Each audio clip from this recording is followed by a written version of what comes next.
Tan lejos, tan cerca. Un programa que le saca las joyas y el traje de gala a la cultura y la sumerge en el barro humano de lo político, que rechaza el sillón de la alta burguesía en su salón dorado, para caminar con el nervio vivo de lo social. Por Radio Rebelde, AM740, tan lejos, tan cerca. Los lunes, de 18 a 19. Conducción, Maximiliano González.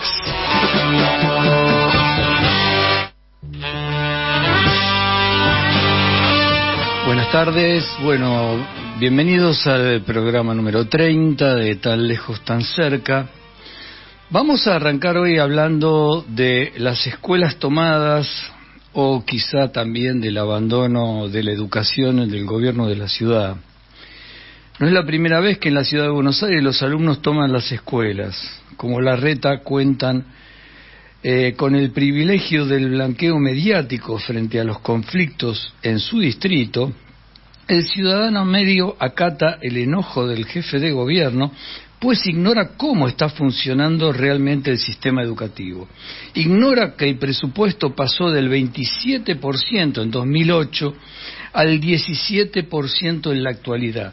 Ignora que de este presupuesto ya rebajado se gasta apenas el 20%. Hagamos cuentas, el 20% de 17 es 3,4. Este es el nuevo, verdadero y miserable presupuesto que dedican Larreta, Acuña a la ciudad en educación, el distrito más rico del país, pasando el resto del dinero a ser gastado en publicidad que padecemos todos, y bloqueo mediático, pues Larreta necesita cuidar esa ignorancia del ciudadano medio para gobernar. Entonces comete impunemente todo tipo de atropellos contra quienes se le oponen.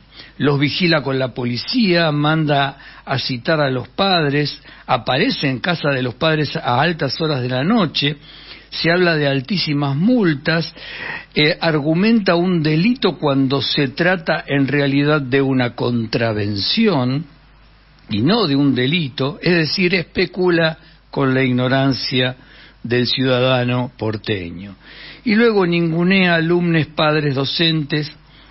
Acuña directamente los desprecia, y no es de extrañarse, ya que se formó en Bariloche con el jerarca nazi Erich Priebke. Y la lucha continúa.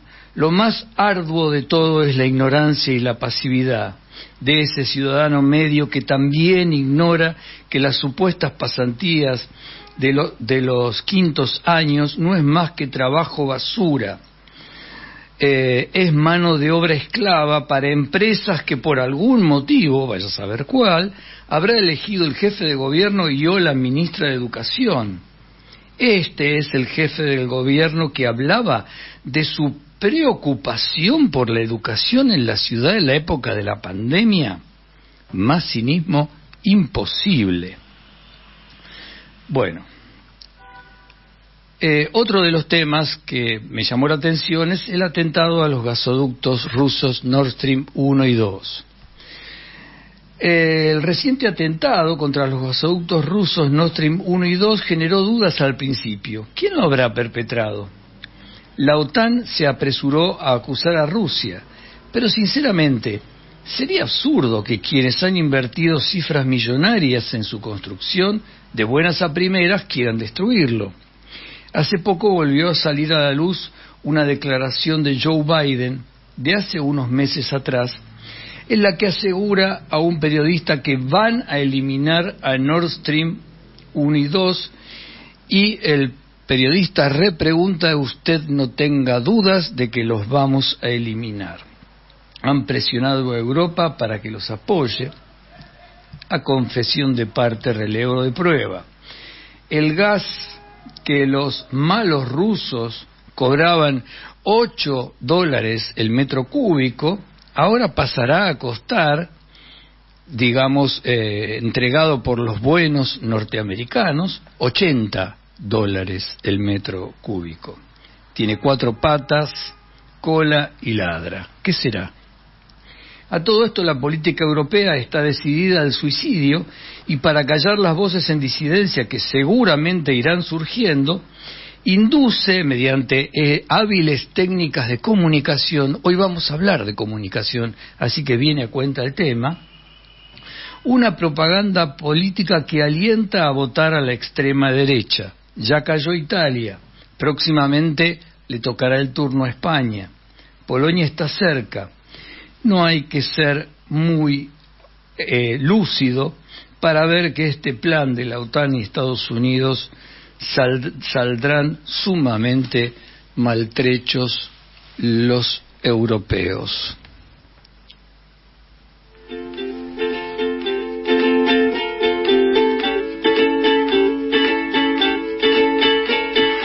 Times we had, oh, when the wind would blow with rain and snow, were not all bad. We put our feet just where they had to go, never to go. The shattered soul, following close but nearly twice as slow. In my good times, there were always golden rocks to throw at those who admit defeat too late. Those were our times. Those were our times.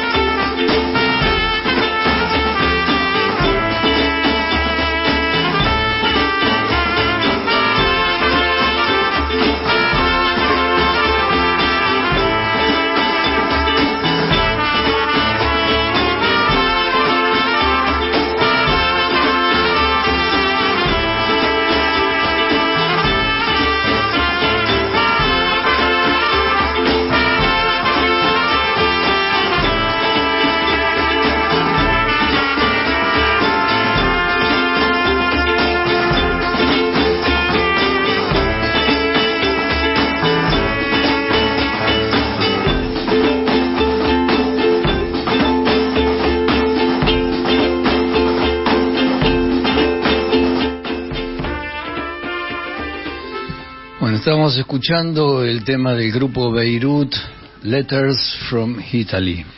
Bien, vamos a empezar a hablar hoy de comunicación. Comunicación, del latín communicatio, es la actividad consciente de intercambiar información entre dos o más participantes con el fin de transmitir o recibir significados a través de un sistema compartido de signos y normas semánticas.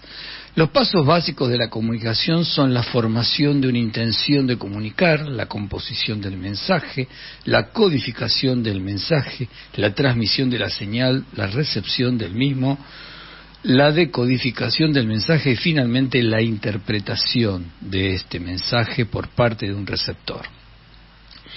Como concepto etimológico, comunicación proviene del latín communis, o sea que común, o sea, algo que es común a todos, o sea que la comunicación tiene de por sí un sentido social, tiene en su seno, en lo más íntimo de su etimología, algo social. Creo que es importante dejar en claro esto. Para poder comunicarnos necesitamos un código de comunicación compartido. El mejor ejemplo es, bueno, todos hablamos la lengua española, por eso nos entendemos. Si viajáramos a otro país necesitamos apelar a otros modos de comunicación para poder intercambiar mensajes.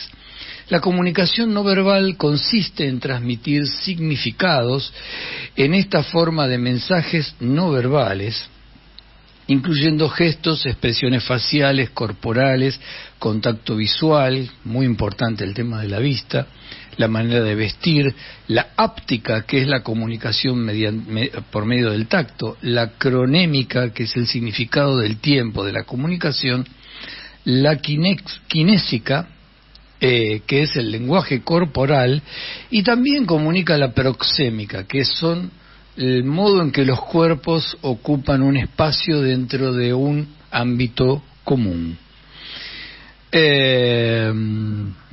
La misma comunicación oral contiene elementos no verbales como la paralingüística que acompaña a la lingüística. Por ejemplo, el tono, o sea, la entonación, el interés, el desinterés, el miedo, el cansancio, las insinuaciones. Según estudios, el 55% de la comunicación humana se da por medio de expresiones faciales no verbales, un 38% por medio del paralenguaje. Esto incluye a la misma comunicación escrita. Los estilos de escrituras. Para actualizar el tema, los emoticones formarían parte de esta dimensión no verbal. Algunos de los propósitos de la comunicación no verbal incluyen la complementación e ilustración del mensaje. La comunicación verbal no puede ser aislada. Las habilidades de escucha y la clarificación forman parte también de este fenómeno. El lenguaje humano es un sistema de símbolos conocido como lexemas o reglas gramaticales. Los símbolos son manipulados. La palabra lenguaje se refiere a las propiedades comunes del mismo. El aprendizaje de este ocurre normalmente de manera intensa durante los años de niñez. La mayoría de los idiomas en el mundo utilizan sonidos y gestos como símbolos que posibilitan la comunicación con otros lenguajes. No existe una línea definida entre un lenguaje o idioma y un dialecto, aunque sabemos perfectamente, y esto vale la pena aclararlo, que las lenguas que tienen gran dispersión geográfica suelen poseer variantes dialectales, como es el caso del castellano. Nosotros hablamos castellano rioplatense, alguna cosa en común con el Uruguay, por ejemplo. Es curioso porque el dialecto no tiene que ver con el país. Por ejemplo, en Jujuy y parte de Salta se habla un castellano muy similar al de Bolivia. Entonces, esto también tenemos que tenerlo en consideración. Se nota, por ejemplo, en la fonética. Nosotros decimos yo y no decimos yo, como dicen en el noroeste. O sea que también esos elementos forman parte de esta diferenciación. Además del dialecto, existen otras categorías en la lengua. El cronolecto, que tiene que ver con la forma de hablar de acuerdo a la franja etaria. El sociolecto, que tendría que ver con las capacidades cognitivas, o sea, la formación educativa, establece, por ejemplo, una mayor disponibilidad del campo léxico para poder hablar. Quiero aclarar todos los conceptos, no quiero dar nada por sentado. ¿Qué es el léxico? La cantidad de palabras con la que contamos para expresarnos. Cuando emprendemos el aprendizaje de una lengua extranjera, nos damos cuenta que generalmente nos falta léxico.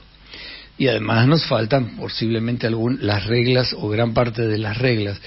Ahora, el léxico uno lo incorpora de manera automática y natural viviendo en ese país, o sea, en un país donde se habla inglés o se habla portugués, se incorpora mucho más fácilmente. Hay un estudioso ruso, Roman Jakobson, que creó algo que se llamó el circuito del habla. Para Jakobson, el circuito del habla está compuesto por un emisor que emite un mensaje, segundo punto es el mensaje, que lo recepciona un receptor. Para que este mensaje llegue hace falta un código, como dijimos, lengua, canal, oral, escrito, y un contexto. O sea, el mensaje llega a través de la radio, como es en este caso, que es un mensaje igualmente mediado. No sería el ejemplo después vamos a hablar de lo que ocurre con los mensajes mediados. Pero pongamos un contexto en donde todos ocupan el mismo espacio, es decir, cuando hay presencia física del emisor y el receptor en el mismo ámbito, hay dos características que subraya Jakobson. Primero, la reversibilidad del sistema. ¿Qué quiere decir? Que cualquier receptor puede a su vez transformarse en un emisor respecto del mensaje que había recibido como receptor. Y esto coloca al emisor a su vez en el lugar de la recepción. El ejemplo podría ser cuando uno da una clase, alguien pregunta algo, la pregunta estaría planteando la reconversión de ese receptor en emisor. Ahora, esta situación, esta reversibilidad del sistema, genera algo que se llama feedback o retroalimentación. el feedback o la retroalimentación es esencial para la comunicación. Hace que la comunicación se profundice, se ahonde y llegue a determinados lugares. Si comparamos la comunicación a través de los medios de comunicación, valga la redundancia, notamos que lo que desaparece es la reversibilidad y el feedback. Por más que uno quiera comunicarse con el oyente, la televisión ni siquiera se gasta en esa comunicación, no hay verdadera comunicación con el televidente y por lo general, cuando la hay, adopta la forma de una farsa, en realidad de un simulacro, de una suerte de espectacularización de la comunicación. Quiero dejar en claro que el próximo tema que vamos a tocar es televisión. Vamos a hablar de la televisión porque forma parte de la cultura. Lamentablemente forma parte negativamente de la cultura. Yo siempre digo, uno se educa en la escuela educa, pero también educa la televisión. La televisión educa como el culo, pero educa. Entonces no podemos perder de vista eso. En cuanto a los medios, entonces el sistema de transmisión sería el emisor, la fuente de emisión, esto a su vez la fuente de emisión, es decir, la tecnología misma genera un ruido, o sea que el mensaje está condicionado por el ruido y a su vez el mensaje producido puede sufrir nuevamente el ruido en el momento de ser recepcionado por la fuente de recepción antes que por el receptor. Entonces el sistema es totalmente distinto y hay que aclarar que además es un sistema concentrado, hay una sola fuente de emisión y N cantidad de fuentes de recepción. El ejemplo serían los canales de televisión. Digamos, la fuente de emisión de cada canal es una. Ahora después fuentes de recepción hay miles. Cada emisión alcanza N receptores de acuerdo al alcance que tenga ese canal.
Bueno, lo que acabamos de escuchar se llama Signos de René Aubry, un músico francés. Justamente, bueno, la comunicación tiene que ver con signos, por eso el tema.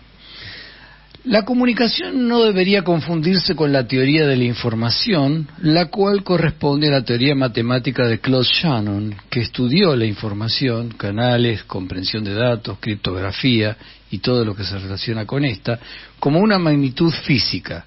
Es decir, emplea una unidad de medida de la información a la que denomina bit, y que es la menor unidad que puede aprenderse. Esta unidad de medida de información se sustenta en las alternativas binarias del sí o no, que son propias del sistema cibernético, es decir, de las computadoras.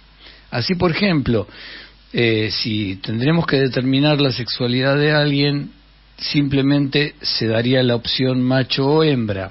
Miren qué interesante, para que vean ustedes cuál es la problemática de este modelo. En el caso de la actual cultura, que estarían quedando afuera todas las sexualidades fluidas, o sea, no determinadas por la binaridad. O sea que este es un tema a tener en consideración. ¿Qué es lo que logra Shannon? Plantear que la información puede ser cuantitativa, cuantificable. No la comunicación. La comunicación no es cuantificable. Bien, volvamos un poco al modelo de Jacobson, y hay funciones de la comunicación que determina Jacobson dentro del circuito del habla que había creado, y dice que si el mensaje se centra en el emisor, la función es emotiva. En este caso, la comunicación enfatiza los contenidos relacionados con el emisor, por ejemplo, una carta íntima, una expresión oral espontánea, un poema hasta cierto punto. Apelativa sería centrada en el receptor, es decir, busca la atención del receptor por algún motivo, apela a él, lo convoca a través de invocaciones o mediante el uso de imperativos verbales. La publicidad y la propaganda son típicamente apelativas. Metalingüística se refiere al código mismo, subraya algo relacionado con el código, ¿no? La lingüística, la semiótica o la sintaxis estarían dentro de esta categoría.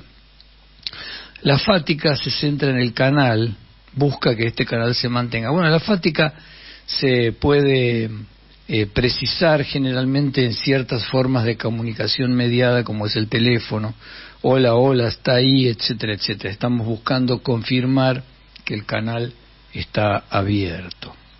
Finalmente, la poética, que se centra en el mensaje, es la forma en que aparece la comunicación. O sea, acá interesa el cultivo de la forma, o sea, la parte artística, ¿no? Poema, literatura, teatro entrarían dentro de esta categoría. La comunicación puede tener funciones como informar, persuadir, regular, motivar, entre muchas otras. Es informativa, pues tiene que ver con la transmisión y recepción de una información. A través de ella el receptor accede a la caudal de la experiencia social e histórica. Es formativa, la formación de hábitos, habilidades intelectuales y convicciones. En esta función el emisor influye en el estado mental interno del receptor, aportando nueva información. Por ejemplo, la educación entraría dentro de esta categoría y el periodismo en la categoría anterior.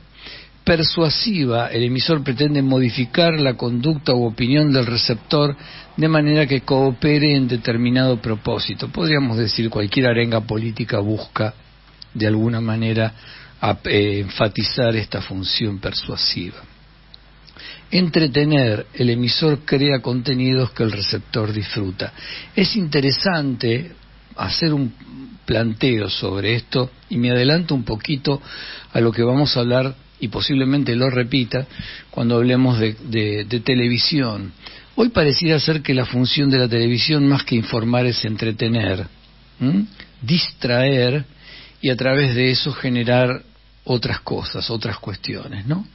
Hay una creciente tendencia de todos los medios al entretenimiento. A mi entender, esta creciente tendencia al entretenimiento tiene un fin muy específico, que es, como decía Pierre Bourdieu, a mí no me interesa tanto lo que la televisión puede afirmar como aquello que es capaz de callar. O sea, a Bourdieu le importaba mucho más el modo en que la televisión no comunicaba que el modo en que la televisión comunicaba. Otra función es reguladora. El emisor pretende regular la conducta del receptor. Por ejemplo, en la comunicación dentro de un cuartel militar, ¿no? Se busca formas de regulación por parte del superior sobre sus subordinados. Control. El emisor pretende controlar el comportamiento del receptor estableciendo un sistema de premios o castigos. Bueno, algún modelo de escuela clásico y un tanto retrógrada responderían a esta función. Motivacional. El emisor pretende motivar al receptor realizando determinados actos. Puede ser la relación entre un padre y sus hijos para que lleven a cabo determinadas acciones que involucran un estadio de crecimiento. Y también es expresión emocional. La comunicación se presenta como el medio para expresar ideas, emociones. Es interesante también porque uno de los graves problemas que existe con la televisión es que suele desactivar nuestro pensamiento crítico para apelar a nuestras emociones. Finalmente, la cooperación. La comunicación se construye como una ayuda importante en la solución de problemas. Pienso, por ejemplo, en una reunión de un sindicato, ¿no? Donde se buscan resolver, o de un consorcio de un departamento. La comunicación no es una disciplina en sí, sino que es un tema que se trata, y ha requerido para su tratamiento algunas disciplinas auxiliares: la psicología, la sociología, la cibernética y la pedagogía. Pues vamos a ver en el próximo programa cómo la tendencia psicológica en una escuela de comunicación termina aceptando la dimensión sociológica de la misma.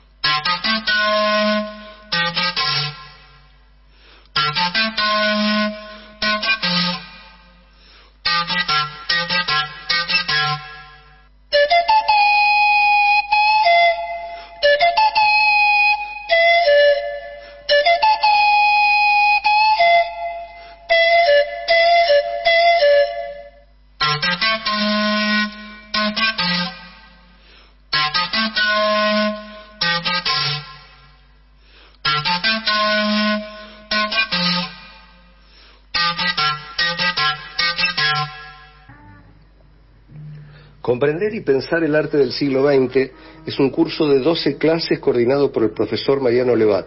Se trata de un recorrido por los diferentes movimientos y vanguardias artísticas desde el fauvismo hasta la actualidad. Informes e inscripción 15 40 64 35 22. Clases de yoga y yogaterapia grupales e individuales en forma online y presencial en espacio de yoga en zona Villa Crespo, Ramírez de Velasco y Juan B. Justo. Para más información, comunicarse con Alejandra Larraza al 116154-3487. La página de Daniel Loisi, todos los lunes de 15 a 17 horas. Un programa de espectáculos como los de antes. Cine, literatura, teatro, televisión, poesía, música clásica, bandas sonoras de películas y viejas series de TV, entrevistas. Conduce Daniel Loisi.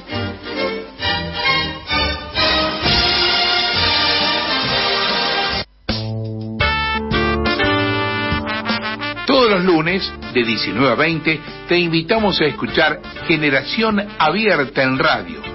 Letras, arte, educación, con la conducción de Nora Nardo y Luis Raúl Calvo, aquí en AM 1010, Onda Latina.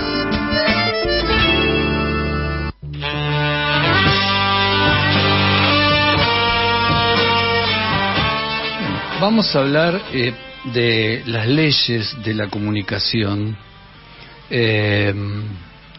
Estas leyes se fueron desarrollando a lo largo del tiempo a través de diversos estudiosos, son muchísimas. Yo he decidido extraer 9, que considero que son las más importantes.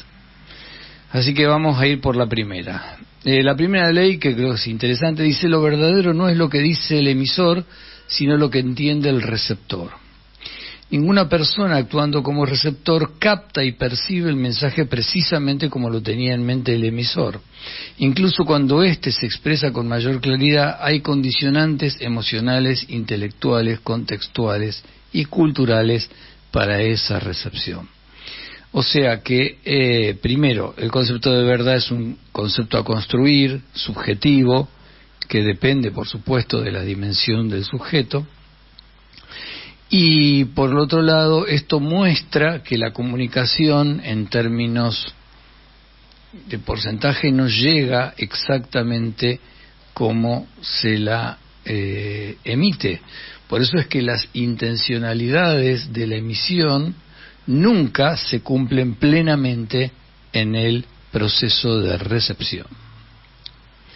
La segunda ley dice: los procesos de comunicación interpersonales son simétricos y complementarios según la relación entre los interlocutores se basa en la igualdad o la diferencia. La complementariedad se basa en el poder que poseen los interlocutores. Cuando las competencias cognitivas son parejas, estamos ante una comunicación simétrica. Por ejemplo, para poner un ejemplo, una charla de 2 profesores en la sala de profesores. Cuando las competencias son desiguales, nos hallamos ante una complementariedad, es decir, aquello que B no posee le es dado por A. El ejemplo sería cualquier proceso educativo. Igualmente hay que ser claros, en proceso educativo no significa que es complementario en relación al motivo por el cual el profesor está en la sala, o sea, la disciplina que enseña. Posiblemente el alumno sepa más de algunas otras disciplinas que el docente, y ahí la complementariedad quedaría invertida, ¿no es cierto?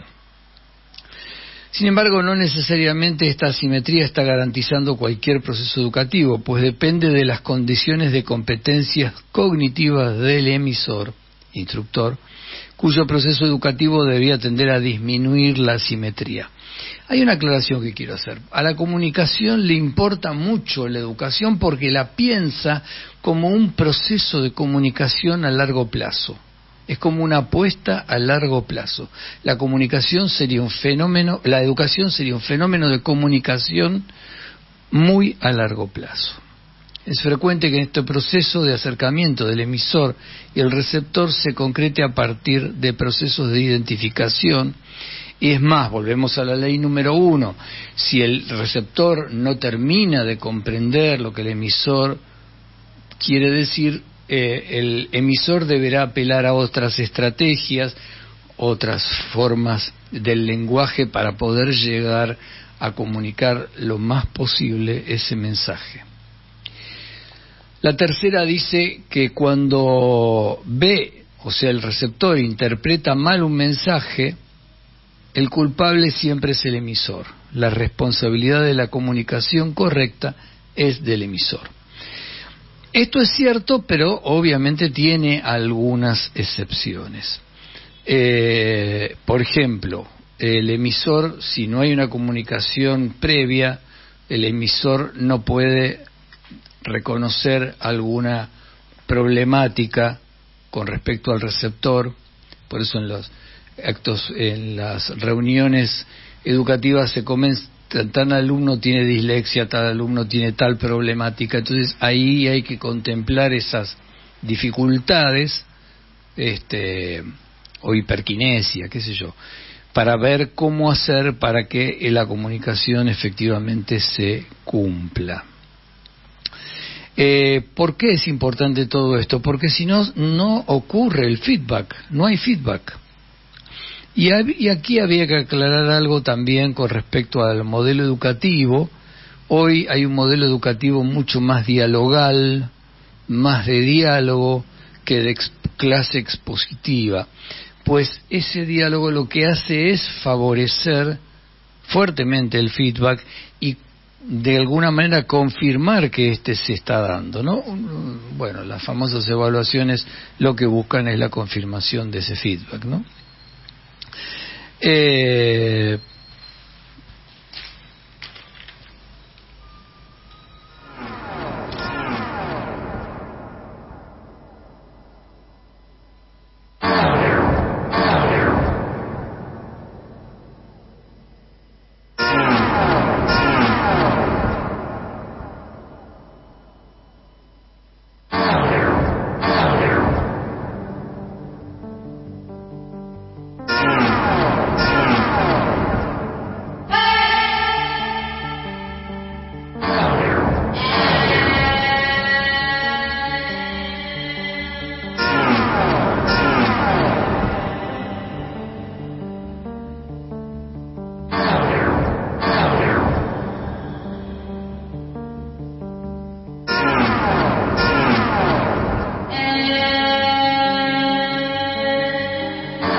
Vamos a incorporar a partir de hoy una sección que luego le pondremos a la correspondiente tanda musical.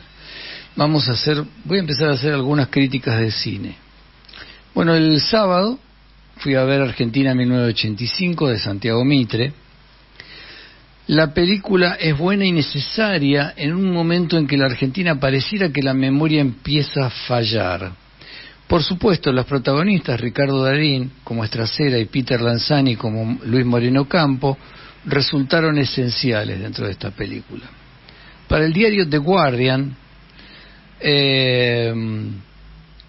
hay un poco de evasión al rodearse en este tema judicial, ¿no? Este tema judicial ha sido tocado por un montón de películas, ¿no? La más famosa de 12 hombres en pugna, recordemos también los juicios de Nuremberg, etcétera. Bueno, alaba fundamentalmente a Ricardo Darín, de quien dice una maravillosa actuación como el fiscal Julio César Estracera. Han pasado 37 años desde el juicio de las juntas y es un tiempo prudencial para revisar aquellos acontecimientos, destacando, como lo hace el film, el papel de la juventud que para entonces colaboró y que trabajaba dentro del Poder Judicial con el fiscal y se comprometió con esta titánica tarea, ya que lograron reunir 785 casos que fueron casos testigos de todos los ocurridos en nuestro país. Es muy difícil en la película evadir el factor emocional. Casi diría que es una película visceral y que por lo menos en las salas porteñas se ha palpitado de esa manera. El cine estaba repleto, hacía mucho tiempo que no entraba a una sala de cine y no había un lugar vacío. Para mí es una película que merecería 8 puntos. El guión elige algunos casos emblemáticos y se centra en ellos. El de una mujer que tuvo que parir en la parte de atrás de un automóvil sin ningún tipo de asistencia ni de ayuda, por más que gritaba desesperadamente pidiendo ayuda. Hay frases que no pueden pasarnos desapercibidas y que me parece que tienen hoy una resonancia muy interesante. Dice Estracera: la clase media siempre termina apoyando golpes militares. Habría que aclarar, para actualizar y ayornar, o a gobiernos de derecha que simpatiza con esos golpes militares. El film se plantea también como un acuerdo de base para la sociedad argentina: golpes militares nunca más.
Sigamos con las leyes de la comunicación. Bueno, la cuarta ley dice no es posible la no comunicación. Esto es bastante simple, o sea, si dos personas comparten el mismo espacio se están comunicando. Me acuerdo hoy de una película de Kurosawa, una de las últimas, que se llama Rapsodia de Agosto. Hay dos mujeres ancianas japonesas que se sientan una frente a la otra, se ve que se conocen y no emiten una sola palabra. Y sin embargo se están comunicando. La quinta dice, cada comunicación implica un aspecto de contenido y otro de relación, condicionando este último al primero. Es decir, si uno quiere que la comunicación sea efectiva, tiene que buscar algo en el nivel emocional para poder lograr el nivel racional. Volvemos al modelo educativo, es decir, la necesidad de que el docente tenga un buen rapport o un buen feeling con el grupo al que va a darles la clase. Hay una interacción continua entre los dos niveles, ¿no? Si prescindimos del nivel emocional, lo que ocurre es que va a haber una fuerte resistencia con el nivel racional. La sexta dice, todo cambio de comportamiento debe ir precedido por un cambio de pensamiento, sin importar si se ha logrado por argumentación intelectual o por experiencia emocional. Sabemos que no es posible llegar al pensamiento sin participación de lo emocional. O sea, está muy ligada a la anterior esta, pero habla que el comportamiento debe ser precedido por el pensamiento. O sea, hay algo que cambia en el pensar para luego cambiar también en el actuar, en la acción concretamente, ¿no? La séptima dice, cuando un emisor dice algo a un receptor, define su relación con él. Es decir, siempre hay un contexto en donde el acto comunicativo se está dando. Cualquier enunciado se da siempre en un contexto determinado, generalmente este contexto es el que define la relación, puesto que todo decir de un emisor está contextuado. Así no es lo mismo decirle a alguien te voy a matar en un proceso judicial como que esas palabras sean oídos en el contexto de una obra de teatro. En el primer caso el acto de matar tiene una carga concreta y posible dado el contexto, mientras que en el segundo sabemos que se trata de una simulación, de una ficción, de una convención. La octava, las expectativas del emisor se transmiten por tres vías: el lenguaje corporal, por la voz y por el método de enseñanza. Vuelvo a insistir y subrayar que muchas de estas leyes de la comunicación hacen un fuerte énfasis en los actos educativos y que no solamente se dan dentro de los claustros educativos, ya que lo interesante de la educación como acto comunicativo es que busca la transformación del receptor. No el simple intercambio, sino la transformación. Y ojo, porque esa transformación del receptor a la vez va transformando al propio emisor. Así que podríamos decir que como se constituye una relación de comunicación a largo plazo, es bastante más enriquecedora que las comunicaciones de otro tipo. Bueno, antes de leer la última ley de que me va a llevar un tiempo más, quería aprovechar para dirigirme a los oyentes, quienes se podrían comunicar con este tema, al 11 26 90 84 96. ¿Cuál sería el motivo en este caso? Ejemplos en los que ustedes puedan encontrar que la comunicación no se dio o se vio trabada o fue mal recibida. Hay un ejemplo interesante que suele ocurrir, que es el de la ironía, ¿no? La ironía puede depender del emisor, pero a veces es algo que se da en el receptor. El receptor es el que puede reconfigurar el mensaje y hacer una lectura irónica sin que esa haya sido la intencionalidad del emisor. Voy a dar un ejemplo. Supongamos que yo estoy dando una clase, aparece una alumna en el curso y yo digo, qué linda que estás hoy, y resulta que la alumna se siente mal porque no se pudo arreglar, porque sintió que salía muy apurada, y entonces me mira con cara mala, pues que ha recepcionado ese mensaje como en un sentido contrario. El objetivo de la ironía es eso, ¿no? El cínico es el que dice lo contrario de lo que está pensando, o el que, afirmando una cosa, implícitamente está afirmando lo contrario. Esa sería la figura, digamos, característica de la ironía. Así que vuelvo a los oyentes. La idea es que algún mensaje que por alguna razón haya sido mal recepcionado o mal visto del otro lado, y puede haber causado gracia inclusive, ¿no? Lo tienen que hacer al 11 26 90 8496, repito, 11 26 90 8496. Vamos a hacer un próximo programa dedicado también a la comunicación el próximo lunes, y ya después nos vamos a meter con un tema un poquito más concreto, que es la televisión, ¿no? Que obviamente es un órgano importante de comunicación. Hace un poquito escuché a un teórico, creo que colombiano o mexicano, no me acuerdo, hablando de el error de suponer que las redes están por encima de la comunicación. Las redes no están por encima de la comunicación. Las redes siguen estando, de la televisión, las redes siguen estando por debajo de la televisión, y muchas veces abrevan de ella misma o generan alternativas a la televisión. Todavía hoy la televisión es un centro de poder tremendo en el sentido en que construye realidades, y habría que preguntarse qué median los medios. Los medios de comunicación supuestamente están ahí para mediar. Bueno, habría que repreguntarse cuál es la mediación de estos medios.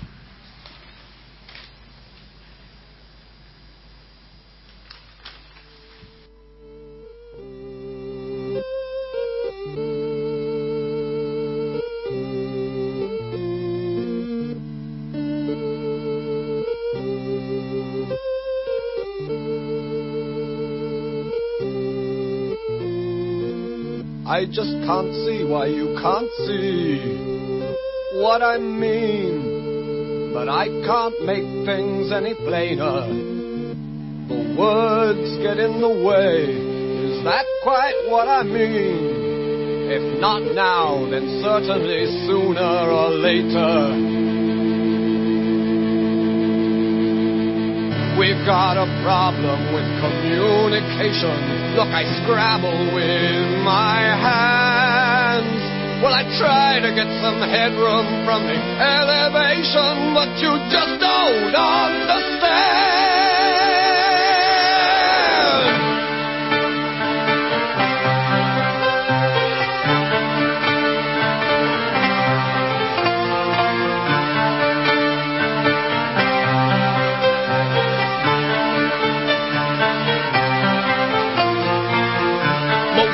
things we say mean we most of the time treat our speech with derision. Clap our hands in body telegraph. I know that gets through so much better than anything said with precision. Hey! We've got a problem with communication, and it's getting quite absurd. I think I'm gonna slip out from the demonstration in the losing faith in words. Losing faith in words. Losing faith in words. Losing faith in words.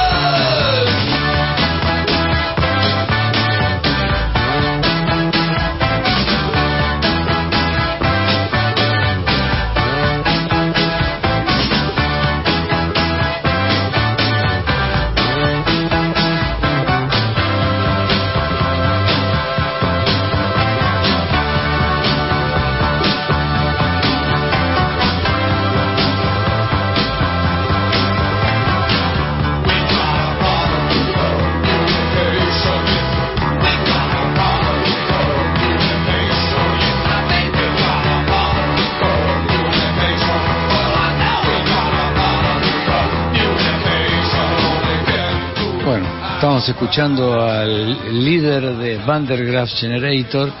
Me hago cargo que todavía estoy debiendo un programa sobre rock sinfónico, en donde vamos a hablar, por supuesto, de este grupo. Bueno, Peter Hamill además tiene un recorrido personal. Este tema se llama Losing Fight in Words, es decir, perdiendo la pelea con las palabras, y continuamente habla del problema de la comunicación. Bien, vamos a la última de las leyes de comunicación, que es la ley 9, que se llama Efecto Pygmalion. ¿Por qué? Porque hace referencia a la obra de teatro de Bernard Shaw, que a su vez se remite al mito griego de Pygmalion. La obra comienza con un profesor de fonética, Henry Higgins, quien transcribe a la salida del Covent Garden, en Londres, la dicción de las personas que se resguardan de la lluvia junto a él. Se encuentra entonces con la florista Eliza Dolittle, Lisa, cuya lengua es muy vulgar. Ella lo mira extrañada, preguntándose por sus anotaciones, y él le explica en qué consiste su trabajo. Otros personajes aparecerán en la escena: una dama refinada, la señora Ainsford Hill, su hija e hijo, a quienes volveremos a ver más adelante. Cuando termina de llover, cada uno se va por su lado.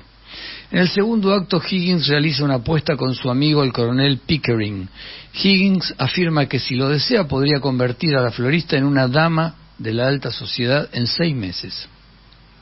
Casualmente, en ese momento ella aparece en su casa para tomar clases de dicción. Higgins decide instruirla. El padre de Lisa, Mr. Dolittle, aparece pidiendo algún tipo de remuneración por dejar que su hija se quede en casa de los Higgins. Los Dolittle son muy pobres, sin embargo es echado de la casa. Después de algunas clases infructuosas, Higgins logra convertir a Lisa en una mujer sofisticada que deja a todos con la boca abierta. El día en que ella se gradúa, tras ir a un tea party y luego a la ópera y hablar con todos, Higgins, Pickering y Lisa vuelven cansados a su hogar. Los tres están viviendo en casa de Higgins. Pickering se va a dormir y Lisa y el profesor se quedan peleando. Finalmente ella le dice: gracias, a mí ganaste la apuesta, pero yo no te importo. Lisa se va de la casa a la casa de la madre de Higgins, y él sale desesperado a buscarla, ya que se da cuenta que no puede vivir sin ella. Aunque ellas nunca se aman, no pueden estar separados. Lisa terminará casándose con Frederick Ainsford Hill, el hijo de la refinada dama del primer acto, a quien verá nuevamente en el tercer acto. Sin embargo, en la adaptación del cine, protagonizado por Audrey Hepburn, My Fair Lady, optaron por la sumisión de Lisa al Dr. Higgins en la última escena, lo que no deja de ser una tergiversación en el peor sentido de la obra de Bernard Shaw, y que anularía esta última ley de la comunicación, que tiene que ver con el acto de poder de quien tiene una diferencia cognitiva respecto del receptor, y que lo que hace es, aprovechando esa diferencia, moldearlo a su propio capricho. En definitiva, Higgins lo que ha hecho es una especie de espejo de sí mismo, despojando a Lisa de sus propias características y cualidades. Bueno, espero que esto haya sido útil. Me hago cargo de que son conceptos un poco técnicos, pero me parece muy importante conocer y reconocer las diferentes alternativas en la comunicación. Me despido hasta el próximo lunes.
Cheyenne shins is blue. They all have hills to fly them on, except for Lin Bayou. Dressing up in costumes, playing silly games, hiding out in treetops, shouting out rude names.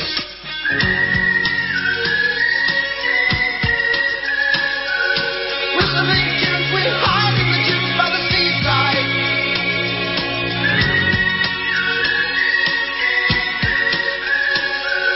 With the big tunes, we piss on the coons in the jungle. It's a knockout. If looks could kill, they probably will. In games without frontiers, war without tears. If looks could kill, they probably will. In games without frontiers, war without tears. Games without frontiers, war without tears.